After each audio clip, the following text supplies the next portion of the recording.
साथियों नमस्कार। सबसे पहले हम निवेदन करना चाहेंगे, आग्रह करना चाहेंगे कि बिहार के तमाम शिक्षक हर मुद्दे पर एक हो जाएं।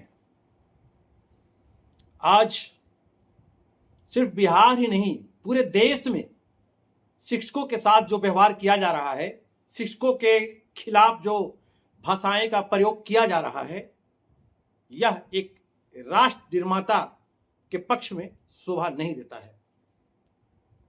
चाहे वह मामला अभी वर्तमान में चल रहा है टीईटी का, इस मुद्दे पर तमाम शिक्षक को एक श्रेणी में लाकर खड़ा कर दिया गया है।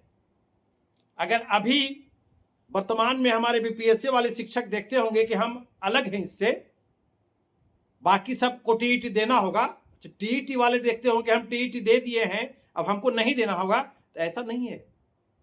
सबको एक श्रेणी में लाकर खड़ा कर दिया गया है। मतलब समस्या अगर शिक्षक समाज के लिए आता है तो आपको एक होना होगा, एक होकर मजबूत होकर के और ठोस जवाब देना होगा। आज तो बीपीएससी वाले को भी शिक्षा मंत्री जो बोल दिए, एक परीक्षा वाला, आप पर भी सवाल खड़ा हो गया। एक परीक्षा वाले आप हैं, आपको भी दूसरा परीक्षा देना होगा, तैयार रहिए आप भी। इसलिए जब शिक्षक की पुकार हो, संगठन की आवाज हो, एकता का परिचय दीजिए, एकता का। हम शिक्षक हैं, राष्ट्र निर्माता हैं। आज क्या शिक्षक को मिल रहा है बिहार में? पूरे भारत की बात छोड़ दीजिए, हम बिहार की बात करते हैं। क्या मिल रहा है? अल्प वेतन, शिक्षकों को दिया हो वेतनमान छीनने की कोशिश की जा रही है। 20 वर्ष 25 वर्ष नौकरी हो गई, इस पर प्रोन्नति और मामले को रोका जा रहा है कि आपको टेट देना होगा। तरह तरह की बात प्रयोग किया जा रहा है, पर सब कुछ छीना जा रहा है। एक शिक्षक को मानसिक तनाव दिया जा रहा है। और आज माननीय शिक्षा मंत्री आदरणीय मिथिलेश तिवारी जी लगातार शिक्षकों के जो मान और स्वाभिमान के खिलाफ जो बयान दे रहे हैं, यह कहीं से भी शोभनीय नहीं है। जहां मंच शेयर कर रहे हैं वहां से एक बार आपने बोला कि हम आईएएस से भी तेज शिक्षक बहाल करेंगे। महोदय, आप सरकार में हैं, आपकी सरकार है, आप कैबिनेट में कुछ भी निर्णय लेने के लिए सक्षम है, तो बताइए ना, आईएएस से तेज टीचर 35,000 और 40,000 में बिहार में पढ़ाएगा। और जो आईएएस से तेज होगा वो टीचर क्यों बनेगा? टीचर कोई नहीं बनना चाहता है।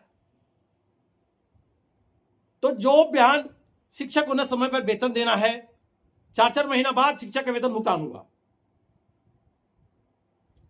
और अभी एक शिक्षा मंत्री जी का बयान चल रहा है, अभी कहीं मंच से बोले हैं क्या कि शिक्षक अगर विद्यालय पहुंचने के बाद सोच करने के लिए, लैट्रिन करने के लिए भी आधा घंटा के लिए बाहर जाएगा तो उसका आधा वेतन काट लिया जाएगा।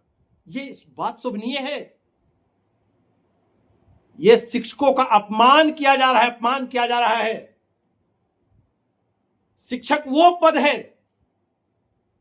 जाके जापान में सर्च कीजिए। जैसे आप कहते हैं कि हम 15-16 राज्य का ये सर्च कर करके ट्रांसफर नीति बना रहे हैं, तो जरा 2-4 देश का भी सर्वेक्षण करके आइए और देखिए कि वहां शिक्षक का क्या मान और सम्मान है, क्या शिक्षक का गौरव है। शिक्षक से ज्यादा वेतन किसी का नहीं होता है।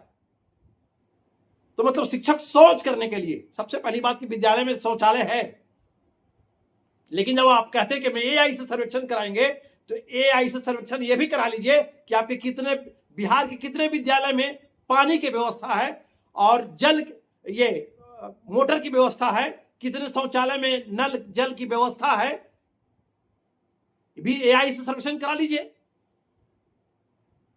जहां पानी का व्यवस्था शौचालय में नहीं है, वहां का टीचर तब तो विद्यालय से लैट्रिन करने के लिए जाएगा, तो उनका आधा वेतन काट लीजिएगा। ये कितना तुच्छ भावना से यह बात बोला गया है। यह शिक्षकों का अपमान है। बिहार के तमाम शिक्षक इस मामले को लेकर आक्रोशित है और मंत्री जी, आपको ऐसी बात नहीं बोलनी चाहिए। शिक्षक से जब तक सौहार्दपूर्ण वातावरण बनाकर नहीं रखा जाएगा, शिक्षक को मानसिक रूप से फ्री नहीं छोड़ा जाएगा, तब तक गुणवत्तापूर्ण शिक्षा की अपेक्षा नहीं की जा सकती है। आप बिहार के तमाम शिक्षक, समस्या आते रहती है, समस्याएं लगातार आते रहेगी। आप बस एकता का परिचय दीजिए और अपने कर्तव्य का पालन कीजिए। हम शिक्षक चोर नहीं हैं, काम चोर नहीं है। कहीं कहीं मंत्री जी को कोई पब्लिक बोल दिया कि शिक्षक हाजिरी बना के भाग जाता है। अरे हाजिरी बना के भाग जाता है तो महोदय आपको जिला में, प्रखंड में, राज्य में शिक्षा विभाग के अधिकारी बैठ करके वेतन ले रहा है। सब विद्यालय को जांच करवाइए ना, वैसे विद्यालय को जहां का हाजिरी बना के भाग जा रहा है। एक शिक्षक के चलते बिहार के सारे शिक्षकों पे गलत उंगली उठाना, यह शिक्षक समाज बर्दाश्त नहीं करेगा। जांच कीजिए, अगर वो शिक्षक सचमुच कर्तव्यहीन है, सचमुच विद्यालय नहीं जाता है, कामचोर है, तो उसको निलंबन नहीं बर्खास्त होना चाहिए। लेकिन एक शिक्षक के चलते पूरे शिक्षक समाज पर उंगली उठाना, यह कहीं से भी न्यायपूर्ण नहीं है। और आज जो मंत्री जी आप बयान दिए हैं, शिक्षक लैट्रिन करने जाएगा तो आधा वेतन काट लेंगे। सबसे पहले आप एआई से सर्वेक्षण कराइए कि बिहार के कितने विद्यालय में शौचालय में बोरवेल से पानी की व्यवस्था है या नहीं है। और यदि नहीं है तो क्या विद्यालय जाने के बाद शिक्षक शौचालय करने जाएगा, लैट्रिन करने जाएगा, तो आप उसका आधा वेतन काटेंगे? यह शिक्षकों का अपमान हो रहा है, आप इसको वापस करें। जय शिक्षक, जय बिहार।